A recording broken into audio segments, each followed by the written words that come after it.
Como en el bloque anterior, vamos a seguir la misma dinámica. Tenemos aquí al grupo de expertos mexicanos que harán preguntas directamente a ambos ponentes y después abriremos, como lo hicimos hace rato, al resto de preguntas. Nos acompañan aquí en esta mesa el doctor David Krsenovich, a quien todos ustedes conocen, exdirector del Instituto Nacional de Nutrición Salvador Subirán, y debo decir, expresidente de esta academia, con quien también debo decir, David, creo que después de que tú presidiste y yo era vicepresidente, nunca habíamos vuelto a coincidir sentados juntos en esta mesa, así es que me da mucho gusto volver a estar sentado aquí en la misma mesa con el doctor Krsenovich. Nos acompaña también el doctor Raúl Carrillo Esper, vicepresidente, el doctor Juan Millán, director general del CETIFARMA, Consejo de Ética y Transparencia de la Industria Farmacéutica. Está por llegar en unos momentos el doctor Héctor Jaime Ramírez Barba, diputado federal y exsecretario de Salud y exsecretario de Bienestar del Estado de Guanajuato. Y desde luego también harán preguntas nuestros invitados especiales, Joran Henriks e Iván Darío González. Así es que, y por cierto, déjenme agregar, porque a distancia tenemos también al doctor Roberto Tapia Conger, director general de la Fundación Carlos Slim. Así es que, como lo hizo hace un momento nuestro presidente, yo le daré la palabra en el mismo orden en el que están sentados a nuestros expertos. Empezamos con el doctor Juan Francisco Millán, por favor.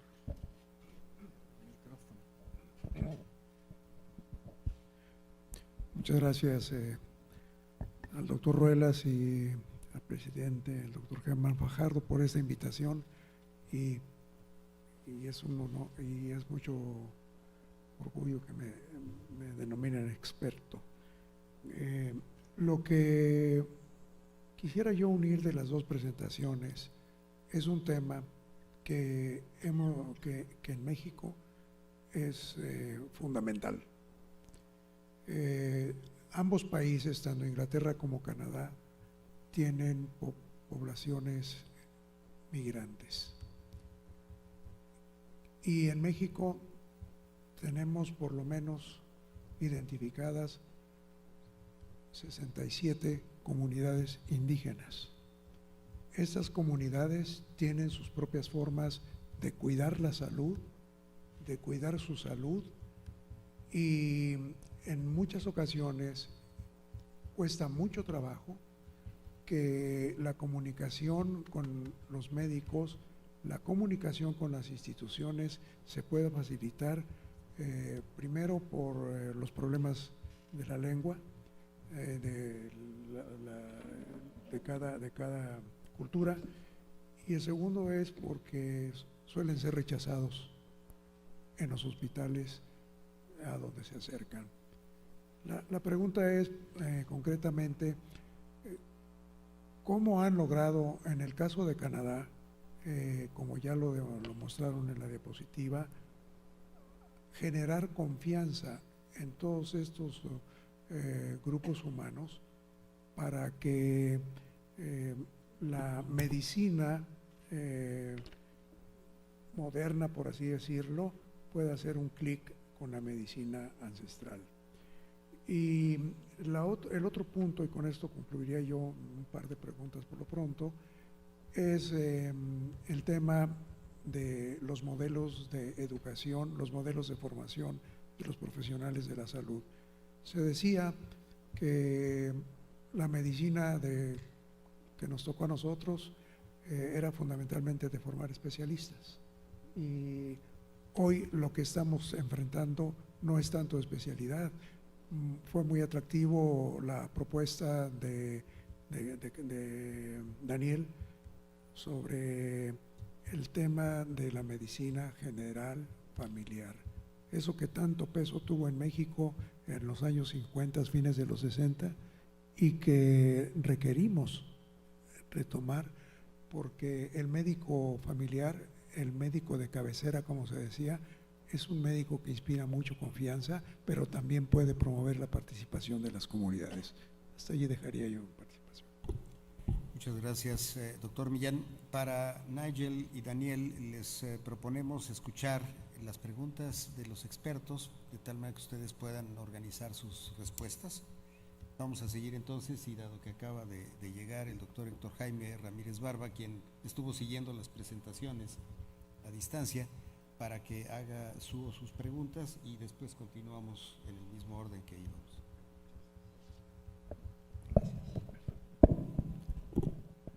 Muchas gracias. Primero, agradecer muchísimo la invitación y, pues, por supuesto, felicitar a la Academia Nacional de Medicina por este evento. Saludo a mis compañeros de la mesa del presidium.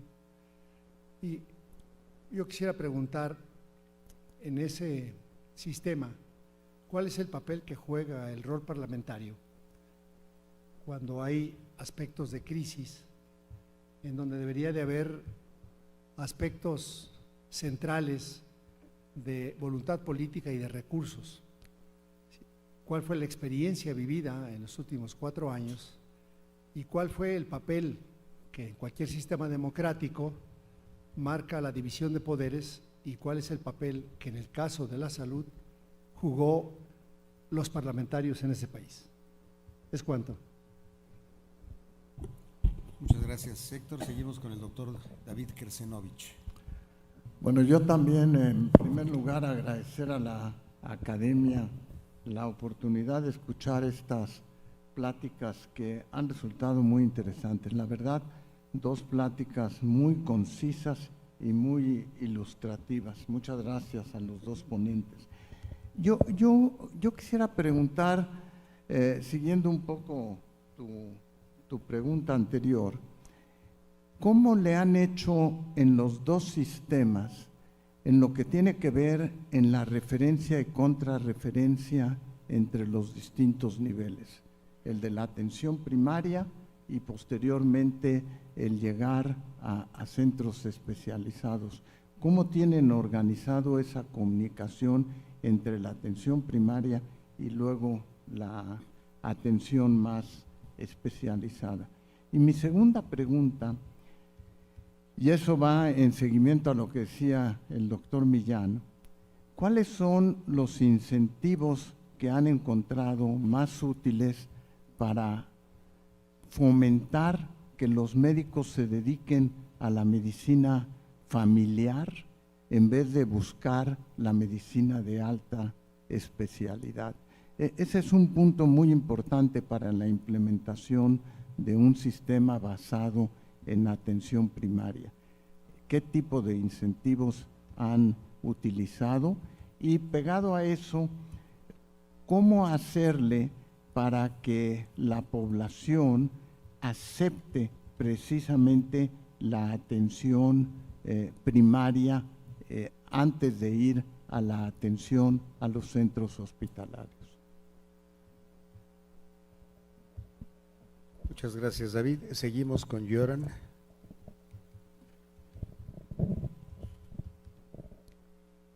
Thank you very much for fantastic presentations. I go in a little different direction. Muchas gracias por estas presentaciones. Yo voy en una dirección un poco diferente. Los nuevos conocimientos siempre modifican el status quo o bien las estructuras existentes. Me pregunto, ¿cómo piensan ustedes acerca del concepto de atención primaria? Los 2 han dicho que debemos invertir en ello, pero al mismo tiempo han dicho que la atención primaria no funciona adecuadamente. ¿Nos pueden ayudar diciéndonos algo más sobre lo que se necesita? Esta sería mi primera pregunta. La segunda es que mi experiencia es que las personas que trabajan al nivel clínico o tienen un conocimiento siempre tienen esta especie de carga ¿qué tipo de conocimiento o qué tipo de ideas necesitamos con el fin de ayudar a todo este capital que invertimos en los profesionales para que piensen de manera proactiva?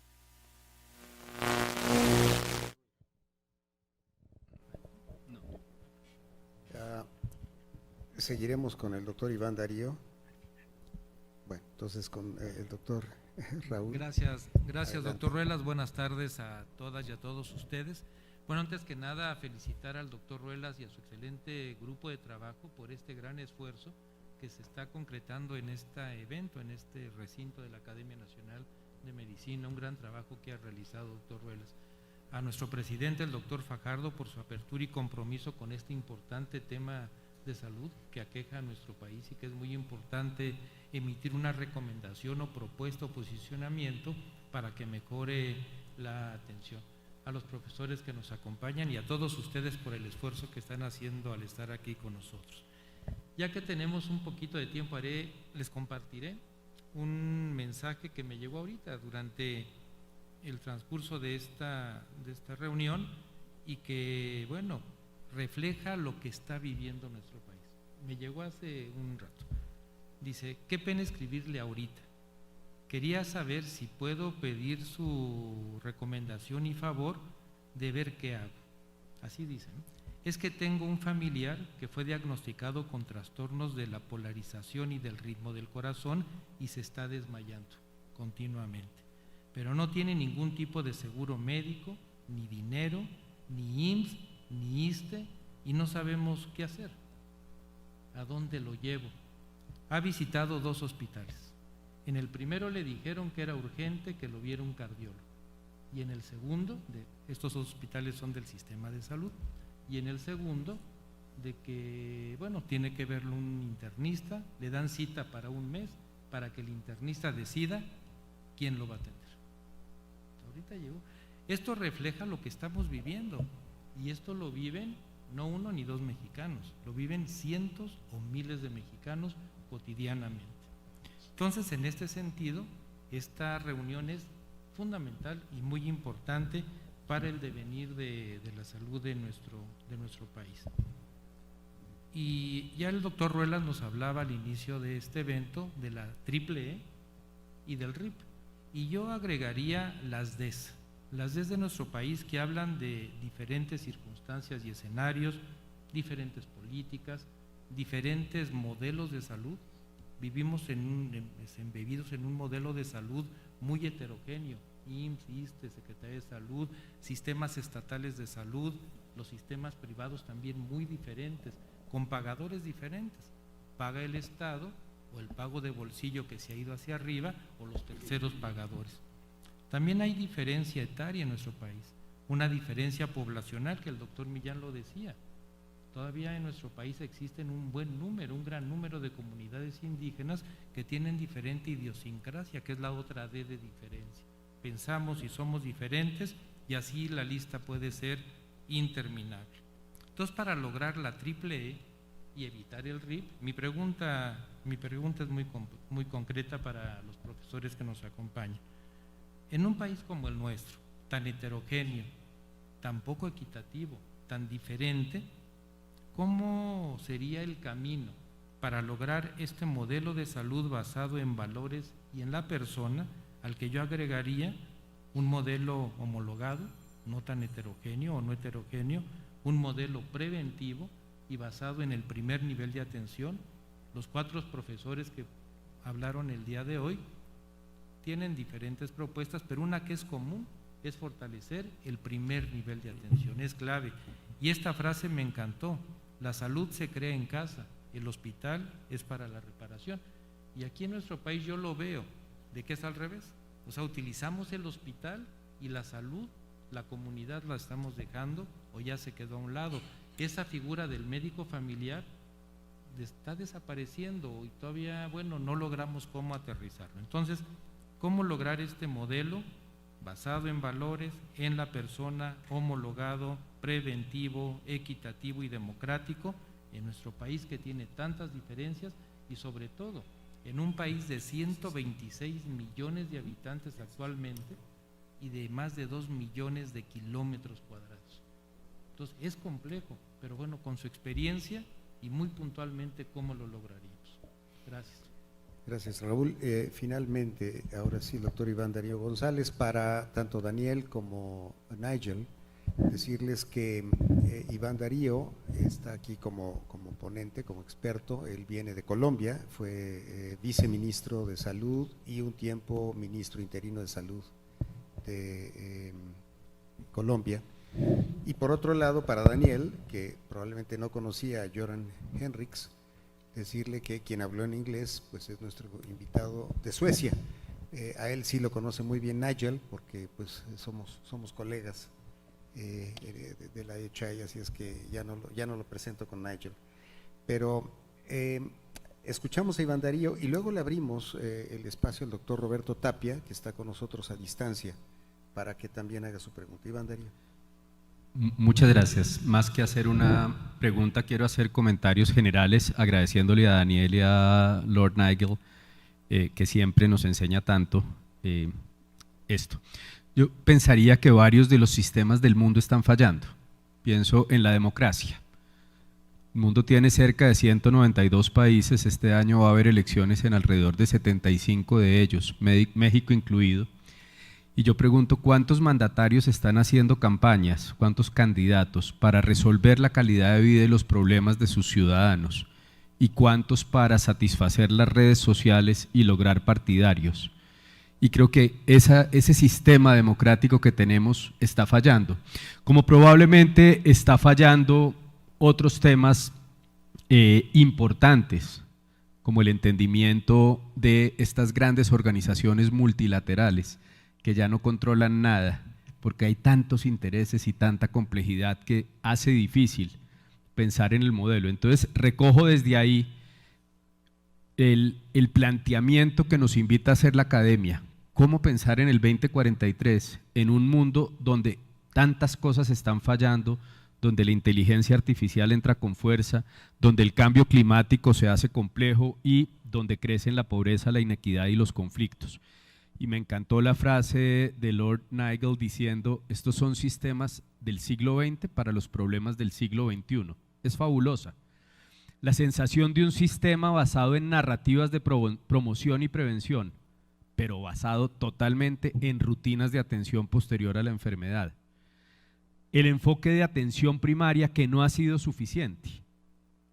Yo siento, y lo digo con respeto, que hacia el año 1978, cuando empezó Alma Ata a hablar de atención primaria, o en Alma Ata empezamos a hablar de atención primaria, como que la atención primaria al traducirla al español, no sé si es eso, se volvió muy básica y se volvió casi irrelevante. No es la atención esencial, es como la atención de un cuartico con un auxiliar y con un teléfono. No, yo pienso que hay que replantear eso. Entonces comparto que se requiere liderar desde la atención primaria y más que prevención, más que enfermedad, pensar en los ciclos de vida de la humanidad actual. Afortunadamente estoy en México, si lo dijera en Bogotá probablemente sería desheredado por mi madre, porque ella va a cumplir 85 años. Tiene hipertensión arterial, hace casi 30 años tuvo un cáncer de colon muy severo, tuvo un cáncer o un tumor en un ovario y hoy tiene 85 años y solo le queda un poco de hipertensión y algunas fallas de memoria mucho menores que las mías. Vive en un senior living con personas mayores y menores que ella y es la única que va a la peluquería, se arregla, todos los días está impecable y dice, voy a acompañar a las viejitas a caminar. Las viejitas a caminar, son sus amigas de 80 o de 75. ¿Cómo abordar el largo plazo de la humanidad? Y ahí viene un tema, y me da pena decir esto en este recinto, lo voy a decir con mucho respeto también, y es la lógica médica, la lógica del subespecialista. Dicen en Colombia que el subespecialista es aquel que sabe cada vez más de menos hasta saberlo todo de nada.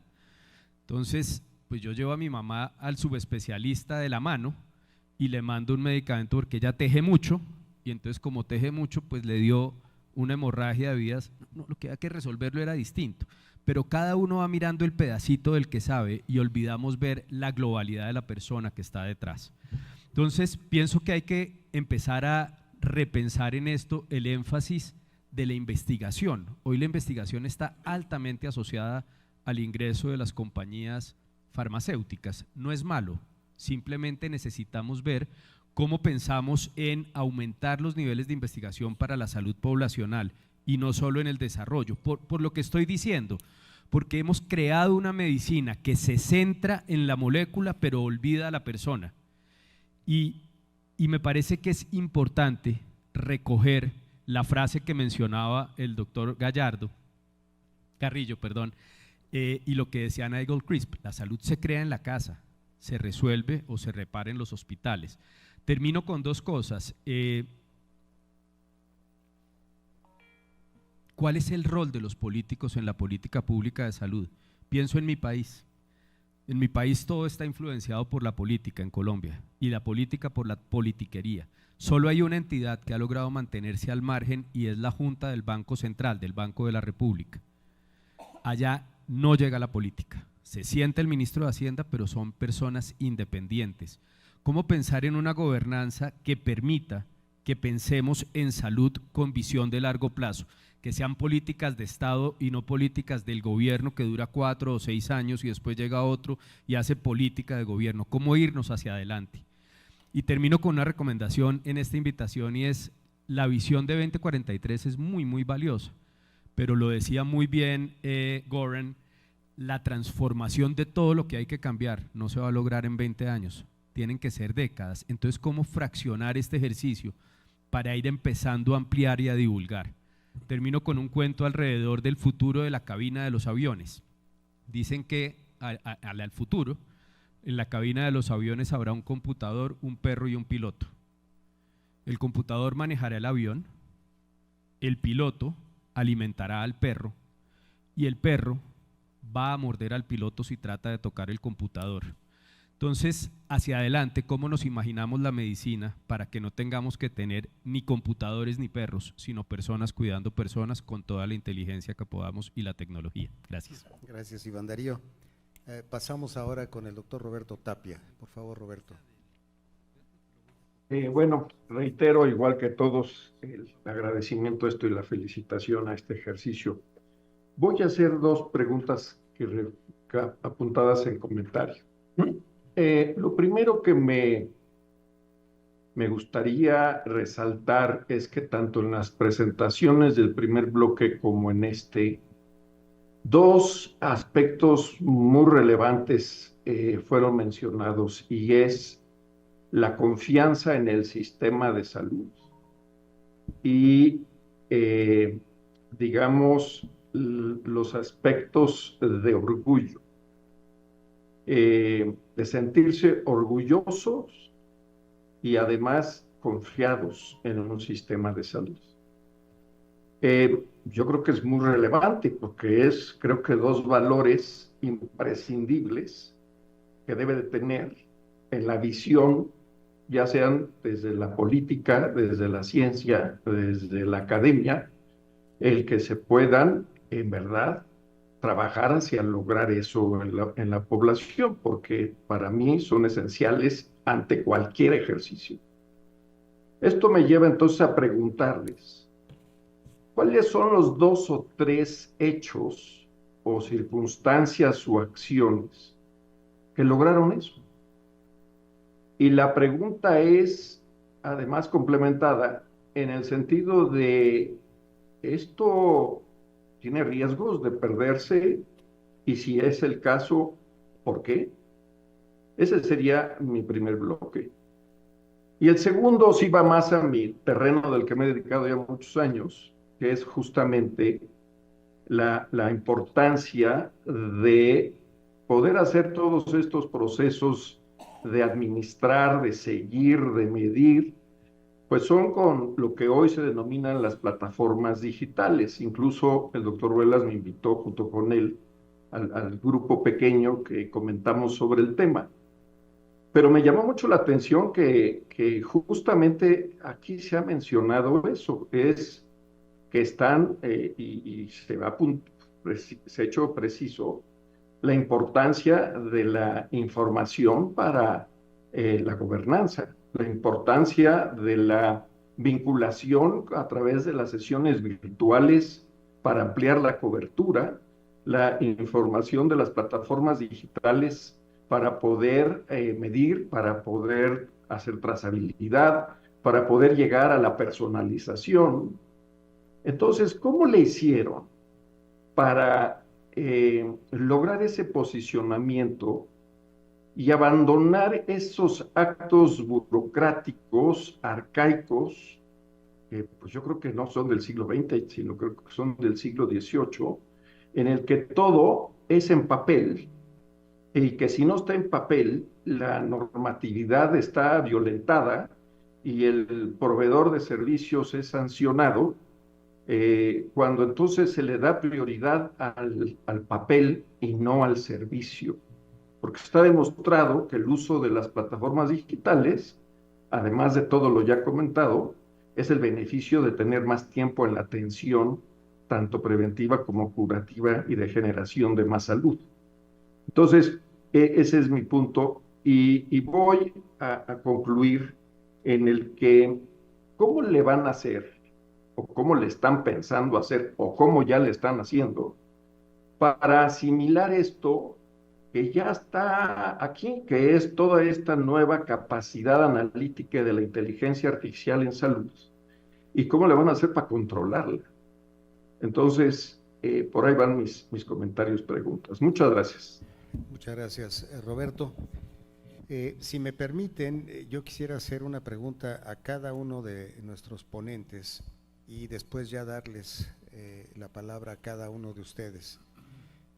Tengo una pregunta concreta para Daniel, y es que aquí hemos tenido una dificultad para entender cómo hay un sistema de salud público, como es el caso de Canadá, pero en donde los médicos dan consulta en sus consultorios privados, como tú, por ejemplo, en medicina familiar a tus pacientes. Y tú trabajas, Daniel, en un hospital, el Women's College, que es un hospital que no pertenece al gobierno, y sin embargo el sistema es público. ¿Nos podrías explicar un poco qué es eso? Porque aquí da la impresión de que o todo es público o todo es privado. Y todo lo privado es malo y todo lo público tiene que prevalecer. Entonces, tu opinión sobre eso sería muy útil. Y por otro lado, la pregunta a Nigel. Señalaste, Nigel, que uno de los errores es la sobrecentralización y la politización. ¿Podrías expandir esto? ¿Por qué lo ves como un error? Y bueno, pues ahora sí pasamos con ustedes, empezamos con Daniel para escuchar las respuestas, después con Nigel y después abrimos al auditorio. Adelante, Daniel. Thank you. What a rich set of questions. Muchas gracias. Ha sido un conjunto sumamente rico de preguntas. Creo que responder cada pregunta me llevaría como media hora y merecería un diálogo dedicado a cada pregunta. Pero voy a hacer un esfuerzo por agrupar mis respuestas en dos grandes temas para poder responder la mayor cantidad posible de las preguntas, para darle tiempo suficiente a Nigel, que me interesa mucho escuchar las respuestas de Nigel. Me gustó mucho saber todo lo que tenemos en común en los mensajes que transmitimos. Claro, no nos coordinamos en nuestras presentaciones, pero estamos coordinados. Quiero hablar de dos temas. El primero es el tema de la democracia y el segundo es el tema de las relaciones. Trataré de explicarles por qué considero que los dos temas tienen que ver con muchas de las preguntas. Tuvimos una conversación sobre la politización de los servicios de salud y desde luego que a partir de lo que nos dijo Nigel, sé que también les ha ocurrido en el Reino Unido. Hemos tenido la terrible experiencia de que los políticos o el personal político quiere mezclarse o meterse con los sistemas de salud. Esta politización no es útil en absoluto. no quiero mencionar la experiencia de México, pero en ocasiones ocurre que se elige a un nuevo gobierno y llega a deshacer todo aquello en que se trabajó anteriormente. Llegan sin ningún plan para lo que van a construir en lugar de lo que están destruyendo. Este es otro ejemplo de la politización de los sistemas de salud. Esto es lo que queremos evitar, desde luego. Sin embargo, no hay una manera más poderosa de generar confianza en las instituciones y de construir sistemas que las personas utilicen y para crear un apoyo y orgullo en el sistema. No hay mejor manera de hacerlo que a través de la expresión de la voluntad democrática. En consecuencia, no queremos decir que la participación de los actores políticos en la reforma del sistema de salud es mala. Al menos esto no es lo que yo quiero decir. Yo quiero que la democracia presione para que haya una mejora en el sistema de salud. Como votante, como contribuyente, como persona a quien le importa su comunidad, yo quiero que las personas que toman las grandes decisiones, que propongan los proyectos de ley que menciona Nigel para que mi mundo sea un mejor lugar. Creo que esa es la función de los políticos y de los funcionarios elegidos.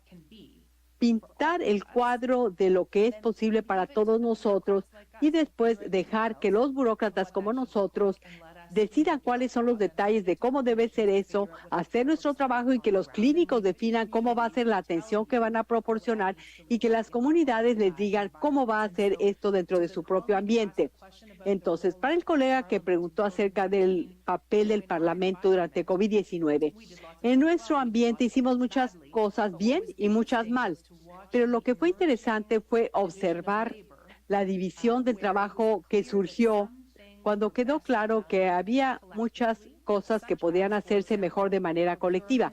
Por ejemplo, la adquisición o la compra de medicamentos, de vacunas, de ventiladores, la negociación con compañías farmacéuticas multinacionales, negociar con ellas los precios de medicamentos que salvaban vidas, los mensajes de salud pública al más alto nivel que tenían que ser consistentes en todo el país. Este tipo de cosas que tenían que hacerse colectivamente, nos dimos cuenta que la mejor manera de hacerlas era al más alto nivel. Una vez que se habían comprado y se habían embarcado las vacunas, la mejor manera de aplicarlas era a través de equipos en las pequeñas comunidades con bolsas con un congelador que cargaban en sus mochilas para poder llegar hasta las comunidades donde las personas no podían llegar a clínicas para tener una vacunación masiva, donde era imposible que las personas fueran a un estadio, a un hospital, a que se les vacunara, sino que se les vacunara en su propio vecindario, en la escuela pública, en un ambiente de confianza y llevarles la vacuna hasta la puerta de su casa. Hay cosas que se hacen de mejor manera colectivamente o localmente. No quiero que se lleven la impresión de que toda la participación de los políticos en la reforma del sistema de salud no es útil. No. De hecho, no podemos lograr grandes cambios sin que los políticos que han sido electos nos ayuden a abrir el camino. Esto me lleva a la pregunta sobre los indígenas y el autogobierno en el contexto canadiense. Hablo de esto con gran humildad, porque como les compartí esta mañana, es una vergüenza nacional los resultados o desenlaces de los pueblos indígenas en nuestro país. Esto sigue siendo una enorme área de enfoque y creo que el legado de ello va a requerir muchas generaciones para corregir las cosas. Pero donde yo veo esperanza es en las áreas de reforma en las que los gobiernos han entendido que los desenlaces de salud para los grupos indígenas no tienen que ver con construir mejores sistemas de prestación de servicios médicos y convencer a los indígenas de que nos deben tener confianza. No, se trata de poner en práctica la autogobernanza indígena, el deshacer este pensamiento colonialista, y lo digo como canadiense blanca colonizadora. Este tipo de esto debe llevarnos a soltar el control, dar los recursos a las comunidades indígenas para decirles, ustedes construyan su propio sistema de salud. Aquí estamos para apoyarlos, díganos qué es lo que necesitan, lo que quieren, cuándo lo quieren y nosotros los vamos a apoyar. Voy a darles 2 ejemplos que si realmente les interesan y pueden leerlos. Uno es Autoridad de Salud de las Primeras Naciones o First Nations, que es una autoridad dirigida por la población indígena en Columbia Británica. Y en Alaska, en Estados Unidos, también hay un modelo del centro y sur de Alaska. Son sistemas que están dirigidos por indígenas y en ellos la medicina, el modelo de medicina occidental, alopática, colonizadora, se lleva a un conjunto de iniciativas dirigidas por la comunidad. Esta es la mejor expresión de la democracia y aquí es donde hay algunas cosas que se hacen colectivamente de la mejor manera.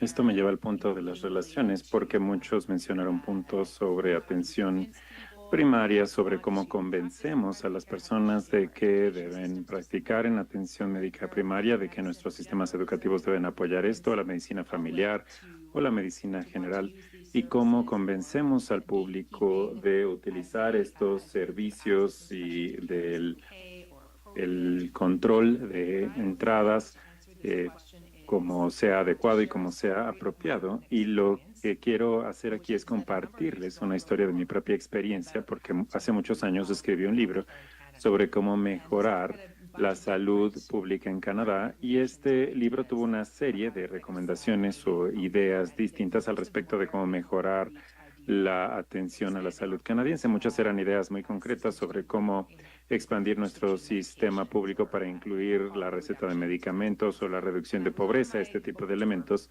Y estaba en mi gira para presentar el libro, y una de las ideas en el libro estaban relacionadas con la atención a la salud relacionada o basada en las relaciones para todos los canadienses. Estaba tan enfocada en llevar esta idea al público porque decía, bueno, puede ser un poco cursi este aspecto de las relaciones, porque todos se interesarían en algo así. No es un concepto duro y fácil de explicar. Tenía mis dudas en la manera de hacerlo, pero les puedo decir que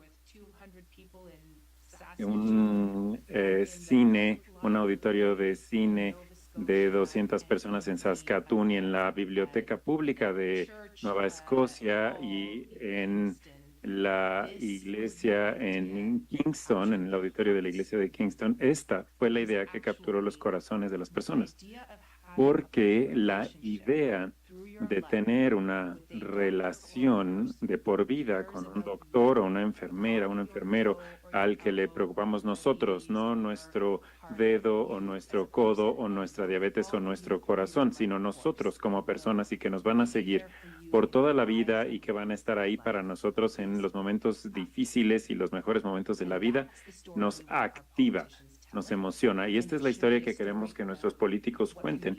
Y debe ser una historia al respecto de lo que puede ser excelente en nuestras comunidades y en nuestros países. No es algo para la comunidad pobre, no es algo que sea menos que la comunidad o el cuidado de especialidad. Es el pináculo de la salud. Una relación en las 4 Cs de la atención primaria. El primer punto de contacto, que sea completa, que sea integral, coordinación y continuidad. Estos son los desenlaces que debemos buscar. Esto es para lo que debemos estar diseñando todo. Y si ponemos las relaciones en primer lugar, se sorprenderían las personas que creen que privado siempre es mejor. Van a tener que venderlo como un servicio boutique. Esa es de boutique, es a la medida, está hecho para ti, está hecho a la medida para ti. Las personas que solo les importamos nosotros, muy bien, excelente, pero la premisa es la misma y todos lo merecemos. Y creo que ahí es donde podemos ser un poco más atrevidos, más osados.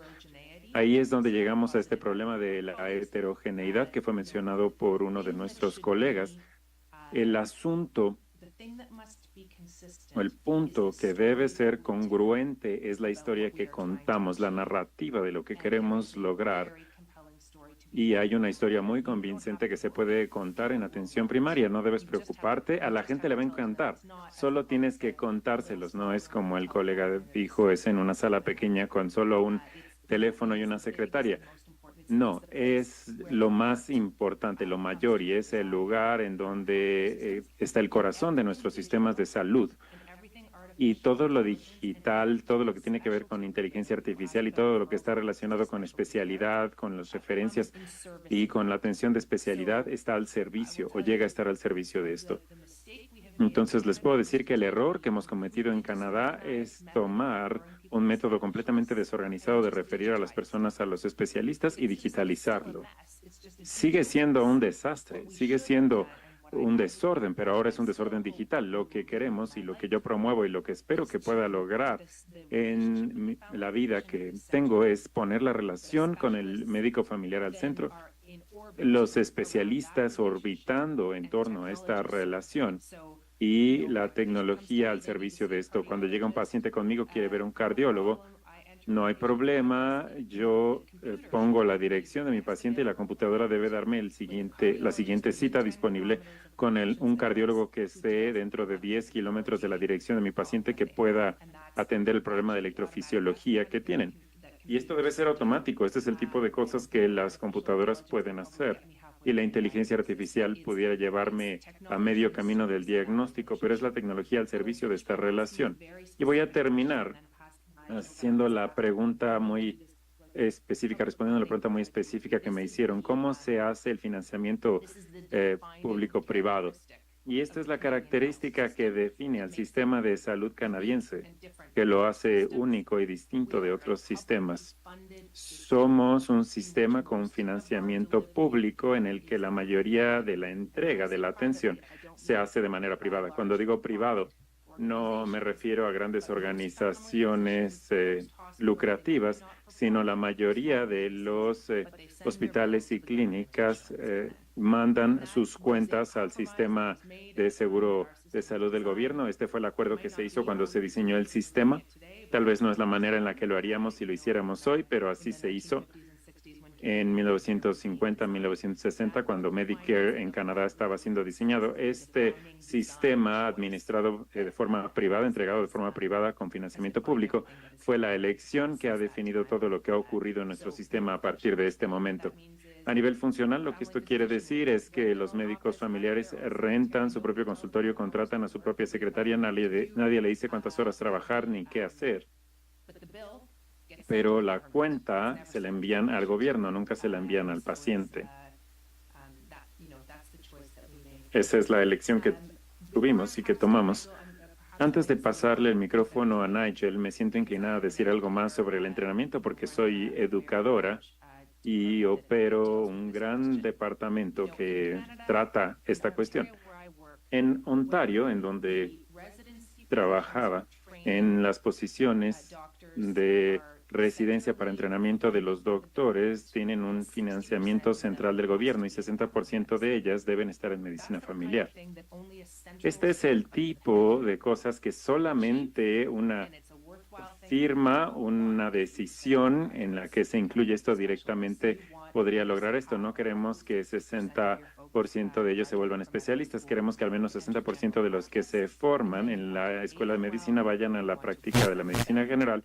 Queremos pagarles bien, queremos respetarlos de forma digna, queremos elevar su estatus en el sistema y que sus vidas valgan la pena vivirlas en el aspecto administrativo de la práctica para que no se desanimen.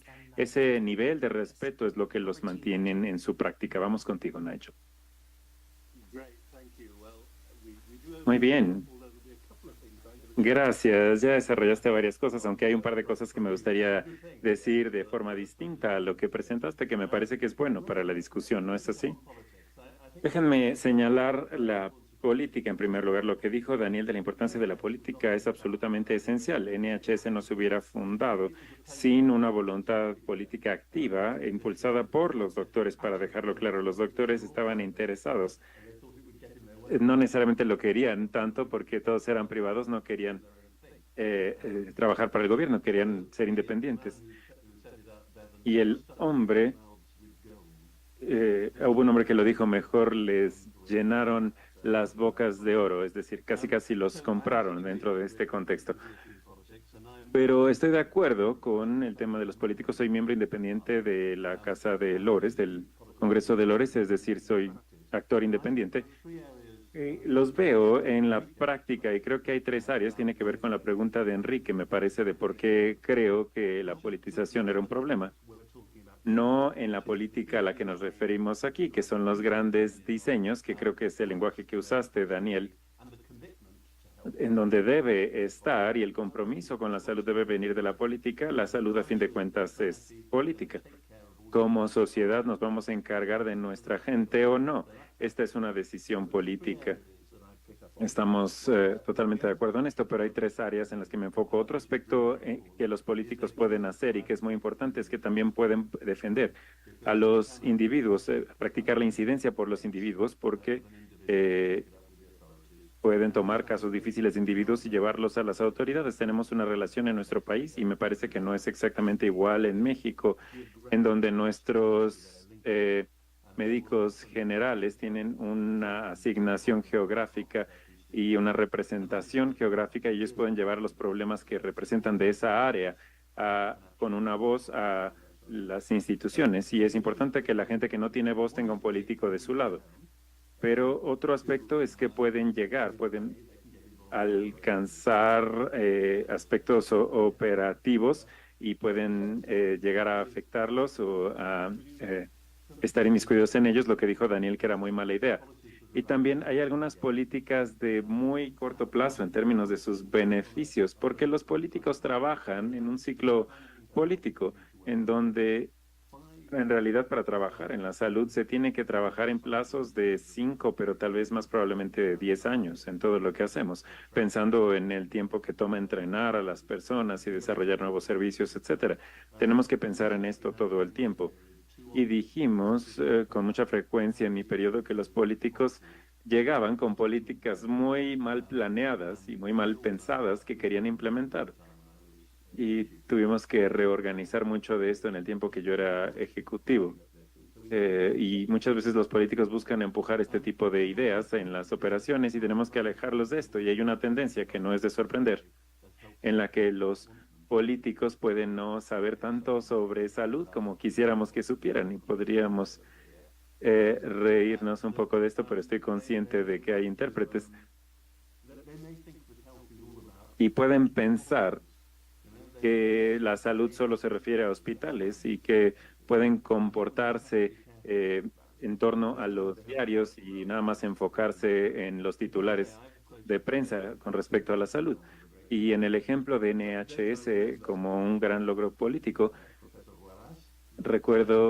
quiero recordar, profesor Ruelas, que hace 20 años México era un gran líder entre los países de ingresos medios en la forma en la que desarrollaron su sistema de seguro social y en el uso de cosas como la transferencia de efectivo tradicional y cosas que se copiaban en todo el mundo con respecto a acciones políticas y cambios políticos.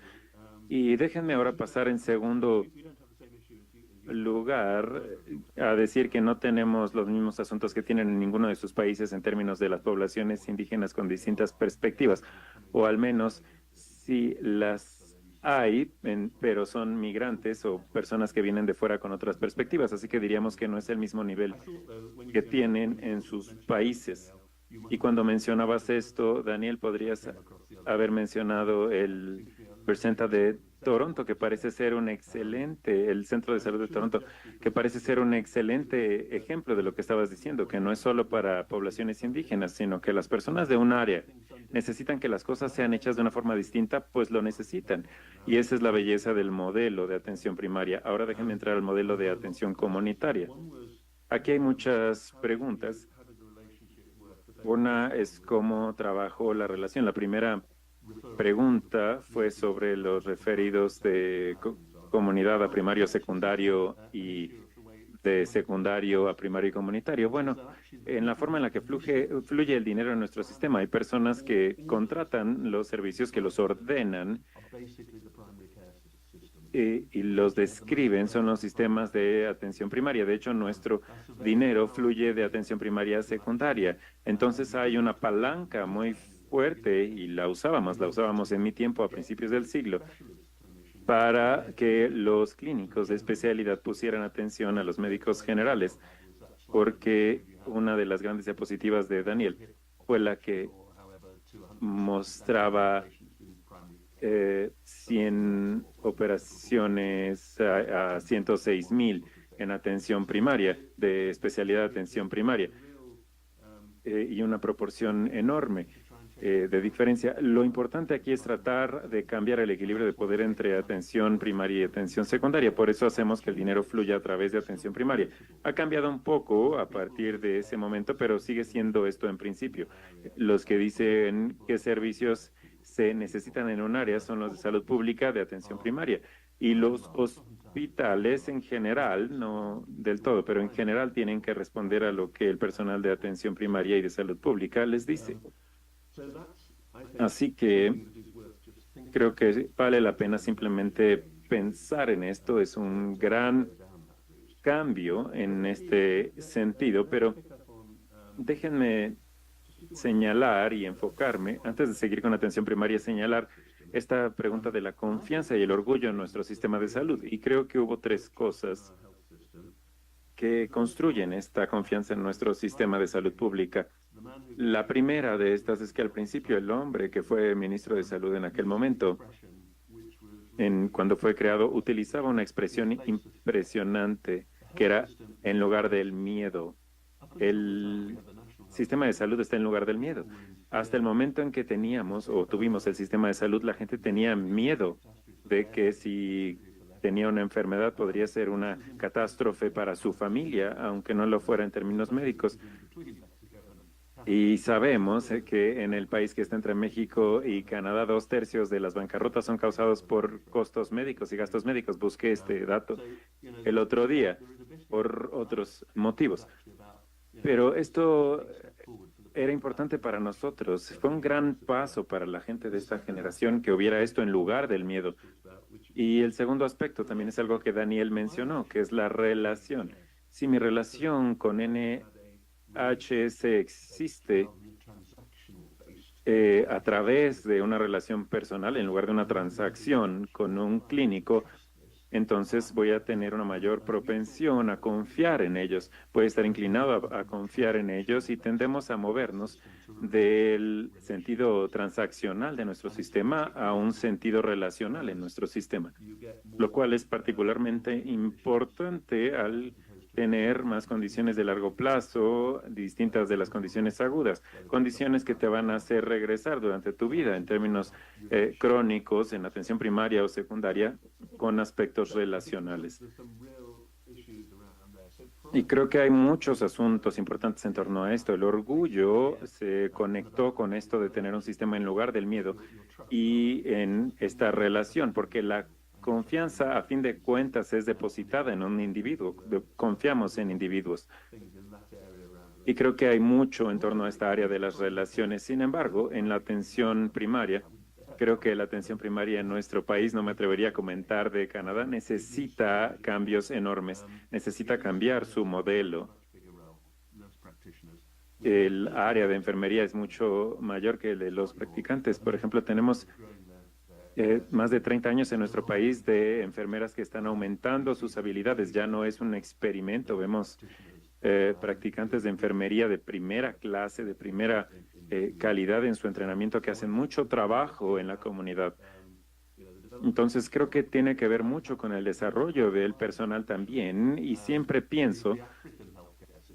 estoy pensando en el sistema de salud africano. No es que lo haya per se, pero si pensamos en las prácticas del sistema en Kenia o Uganda y Etiopía también, ¿qué tenemos? Básicamente la comunidad, las clínicas en aldeas y en ciudades que son operadas por enfermeros, enfermeras, no necesariamente enfermeros o enfermeras médicos o practicantes. En los estados hay practicantes de la comunidad que reportan a las enfermeras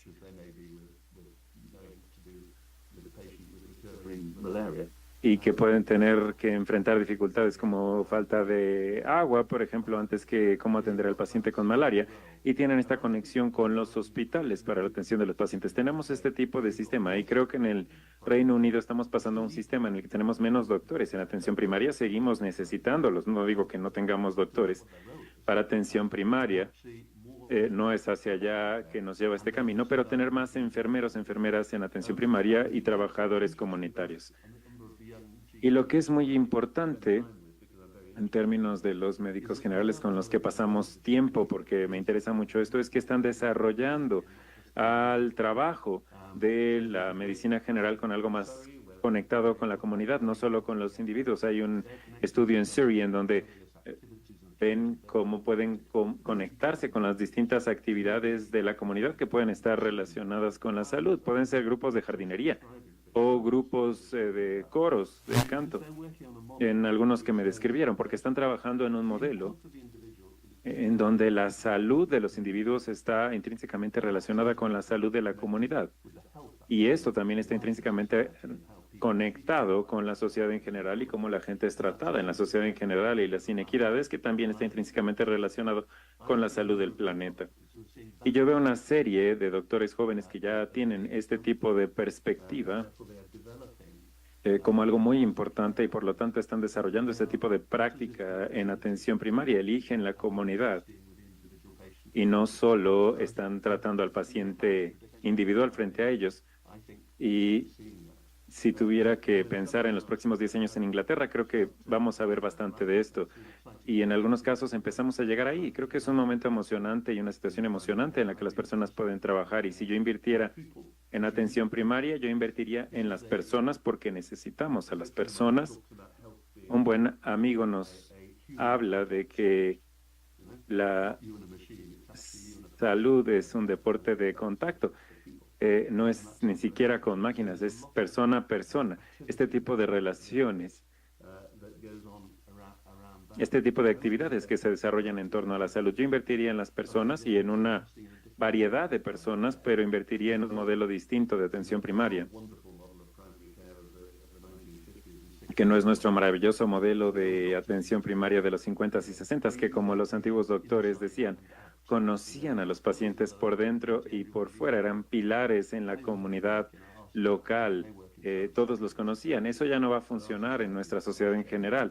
Funcionan en algunos segmentos de la sociedad, pero nuestra sociedad ha cambiado mucho en ciertas áreas y ya no será así en el futuro.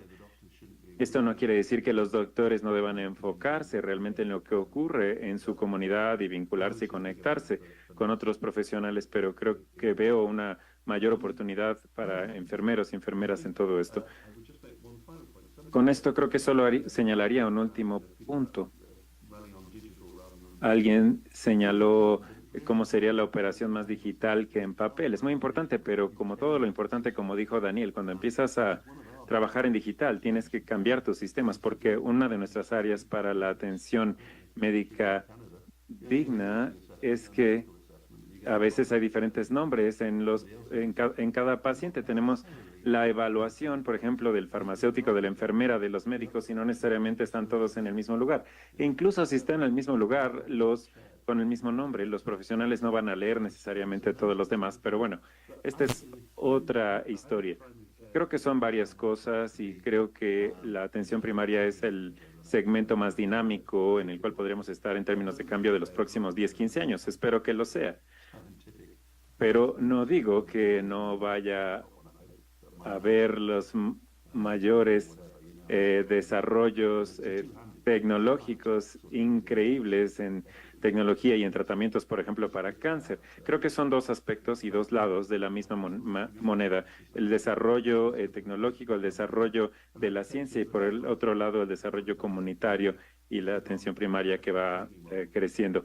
Y en el mundo del entrenamiento profesional, perdón que no pude anotar los nombres de los que me hicieron las preguntas, pero alguien dijo al principio algo sobre los modelos de entrenamiento profesional y creo que tratamos de movernos hacia un abordaje más general como en el pasado en muchos casos, porque reconocemos que necesitamos cambios para lograr esto, pero también tiene que ver con estos modelos de entrenamiento y entender que la mitad del trabajo de los médicos tiene que ver con ser una influencia, con ser actores del cambio y agentes de cambio en una comunidad, apoyar las vidas de las personas y ser curadores de conocimiento, porque la inteligencia artificial, como ya se mencionó, va a quitar algunas de las cosas que las personas hacen ahora y con toda seguridad lo hará. Pero eso no quiere decir que no queden muchas otras cosas importantes que deben hacerse. Bueno, creo que fue una carrera rápida para responder todas ellas, pero déjenme volver a Jürgen, que dijo que también tenemos que tener esta habilidad de ser proactivos en términos del sistema de salud, y en algunos sistemas en Brasil y en África visitan cada casa de la comunidad una vez al mes. Y no empiezan hablando de salud, pero al final eso revela algunos problemas. Y creo que la atención primaria pudiera estar en esta situación, en ser proactiva. Pero esto va a comenzar con la educación. No solo va a empezar ahí, sino que la educación será esencial, fundamental para llevar a la gente en esta dirección. El punto más importante del cambio está en las cabezas de los profesionales, porque influyen en el resto de nosotros. Como ustedes ven el mundo, es como nosotros lo vemos. Y como mi gran amigo Francis de Masters, lo que vemos es lo que se estará haciendo en los hospitales. Y si seguimos lo que está ocurriendo en los hospitales hasta los cambios, veremos un sistema completamente distinto. Nigel y Daniel, tenemos una última pregunta de Joran. Y además del auditorio, el doctor Javier Tello pidió la palabra. Entonces, le damos la palabra a Joran, después a Javier, y volvemos a ustedes dos para cerrar la sesión. Daniel and Nigel, I'm sorry if this is a too big question in the end, but my experience is that most research space are es que mucho del espacio de investigación está en los hospitales. Y también veo que nuestros doctores y enfermeras en los ambientes de atención primaria quieren reducir su tiempo de práctica porque es muy estresante trabajar en ella. ¿Cómo invierten sus países en la producción de nuevo conocimiento del espacio de atención primaria, no del hospital? Al panel. Yo tengo una pregunta para la doctora Martin y otra para Lord Crisp.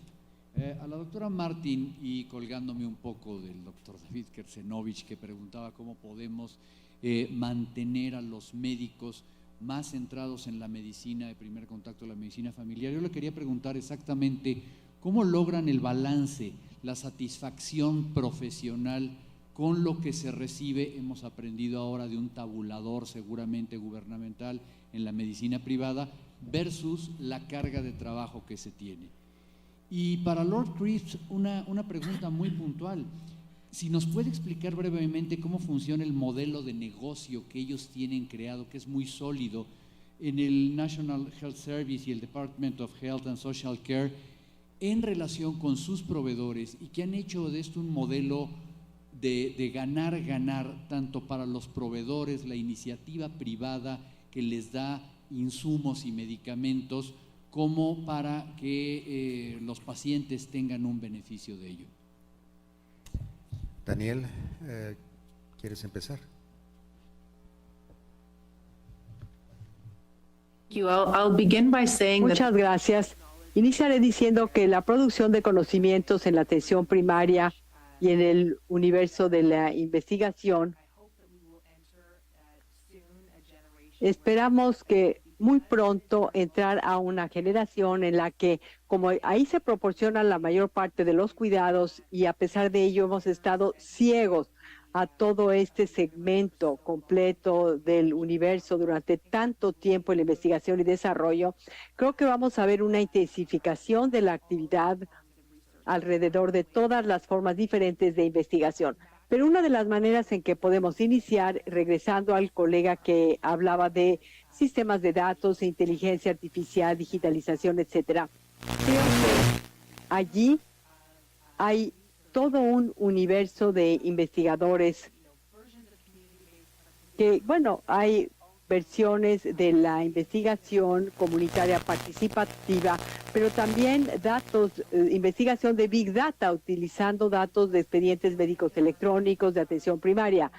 Muchos de los estudios sobre cáncer, mucha de la investigación se hace en el universo de Big Data, con datos hospitalarios. Y se trata de una rebanada mínima de toda la trayectoria de un paciente, pero podemos empezar a predecir, y aquí los modelos predictivos se vuelven interesantes. Con aprendizaje automatizado e inteligencia artificial podemos empezar a predecir antes de tener acceso a los datos de las personas cuando se enferman.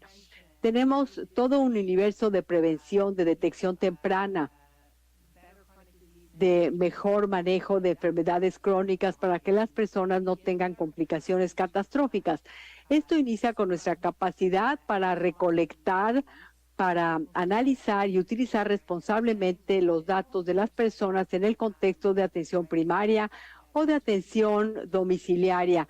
Esto requiere una infraestructura institucional alrededor de estas bases de datos.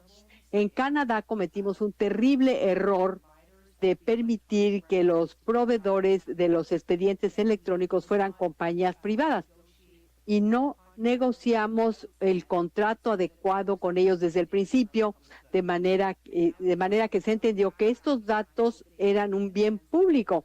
Estamos batallando para quitarles de las manos a estas compañías que tienen los datos de los expedientes electrónicos y está siendo muy difícil. Finalmente, sobre satisfacción profesional y equilibrio, podríamos tener una sesión completa sobre cuál es la manera correcta de pagarle a un doctor en general, de pagarle a un médico familiar específicamente. Se han hecho experimentos en el Reino Unido y en otras partes y hay mucho escrito al respecto. Puedo decir algo general y tenemos evidencia sólida de ello.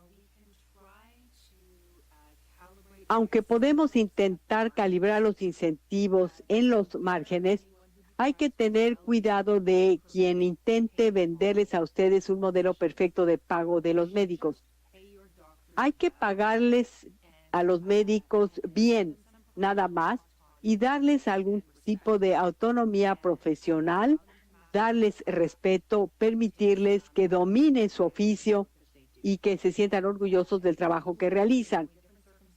En diferentes circunstancias, los números van a ser diferentes. A veces es un salario, a veces es pago per cápita o capitación o pago por servicio.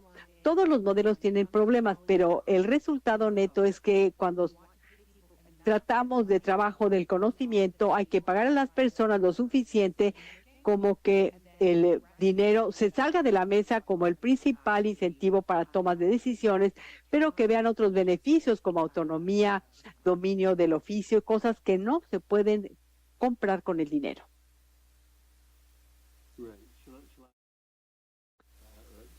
¿Me permiten intentar continuar hablando, contestar a la pregunta del modelo de negocios? Creo que nuestra posición es la misma que en Canadá.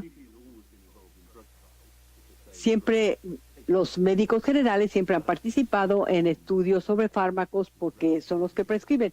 Y la investigación, pero la investigación sobre atención primaria es relativamente nuevo.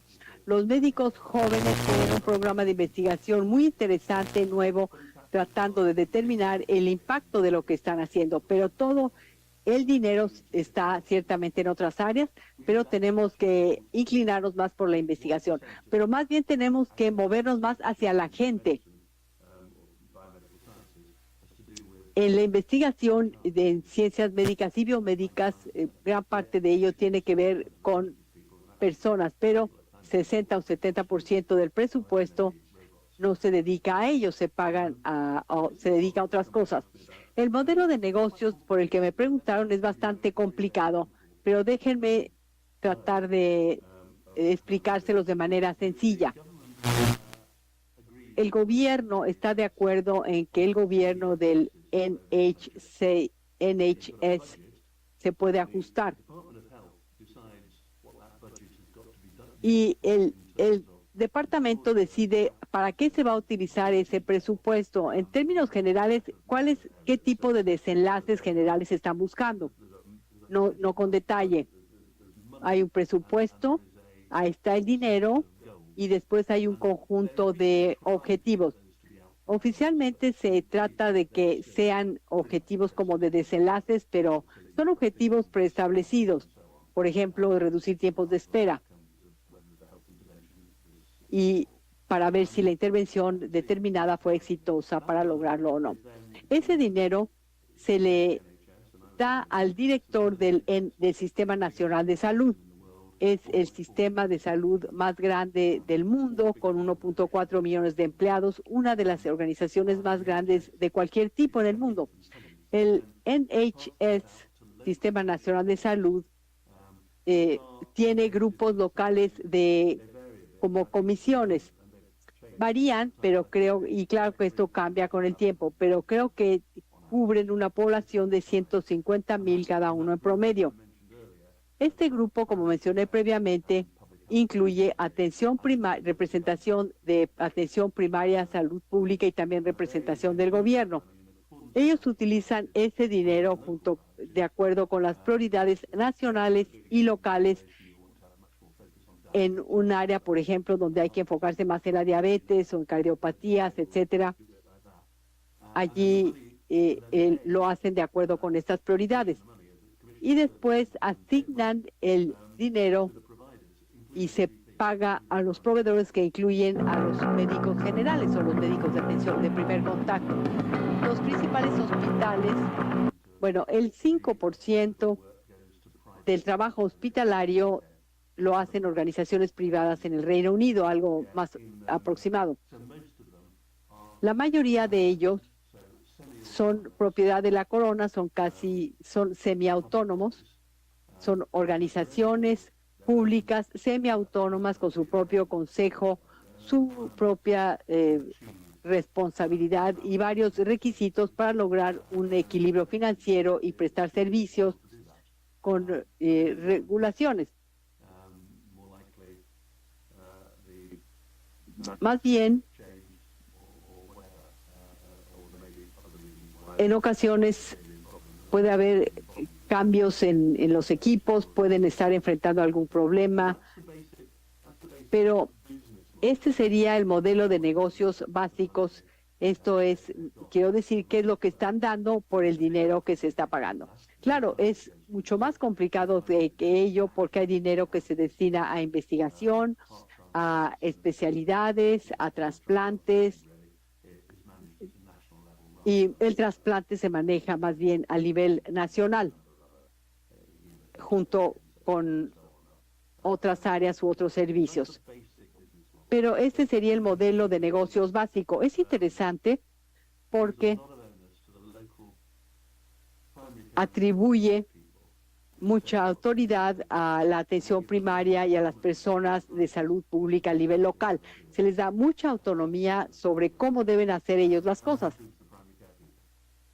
Y esto incluye a las personas de atención primaria. Y muchas veces tienen diferentes opciones. Bueno, estoy consciente de que tenemos tiempo limitado. Aquí concluyo mi respuesta. Doctor Fajardo, para concluir esta sesión y que les dé las gracias a nuestros dos ponentes de manera formal. Yo quiero darles las gracias a Daniel y a Nigel, no solamente por haber estado todo este tiempo con nosotros desde donde están, sino por el tiempo que dedicaron para preparar también esta sesión. Daniel y Nigel, me dio muchísimo gusto verlos nuevamente y esperamos verlos pronto otra vez. Muchas gracias y le paso ahora la palabra al doctor Germán Fajardo Dolci, presidente de la Academia Nacional de Medicina de México.